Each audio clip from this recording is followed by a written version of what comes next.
আচ্ছা লাজু, তোমার কি আমার কথা মনে পড়ছে? তুমি কি আমায় মিস করছো?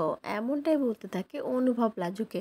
কিন্তু হঠাৎ কেন বলল সেটা জানতে পুরো ভিডিওটা দেখুন আর লাইক সাবস্ক্রাইব করে পাশেই থাকুন। সুদেব আর লাজুর ঝামেলাটা ঠিক করার জন্য বনলতা আবার আসে লাজুর সাথে দেখা করতে। আর কথা বলতে বলতে একটা পর্যায়ে গিয়ে লাজু আর বনলতার একে অপরের সাথে বেশ মিল হয়ে যায়। আর বনলতার সাথে গল্প করতে করতে একটা সময় গিয়ে লাজু বনলতাকে বলতে থাকে, জানো, আমি যে বাড়িতে আশ্রিত হয়ে আছি না, সেই বাড়ির ছোট ছেলের সাথে তোমাকে না খুব ভালো মানাবে। আরে তুমি জানো না, ওই বাড়ির সমস্ত জেঠিমা, ঠাকুমা, পিসিমা সবাই তো ওই ছোট ছেলের জন্য মেয়ে খুঁজছে। আমি না তোমার কথা বলবো। আর এইসব লাজুর ছেলে মানুষই বাচ্চামো মনে করে বনলতা তো উড়িয়ে দেয় হেসে। অন্যদিকে দেখা যায় রাত্রে অনুভবের সাথে কথা বলে লাজু।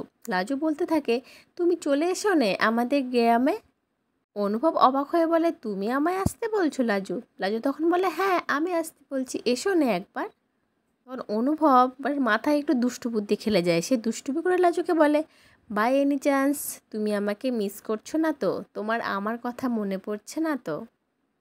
লাজু তখন বলে, আরে না না, ওসব কিচ্ছু না, তুমি যে কী সব বলো না, তোমার জন্য একটা সারপ্রাইজ আছে। আর অনুভব তো আরও অবাক হয়ে যায়, বলে সারপ্রাইজ? কী সারপ্রাইজ বলো? তো লাজু বলে, কেন বলবো এখন? এখন বললে কি আর সারপ্রাইজটা সারপ্রাইজ থাকবে বলো? সেইটা তুমি এলে তবে দেখতে পাবে।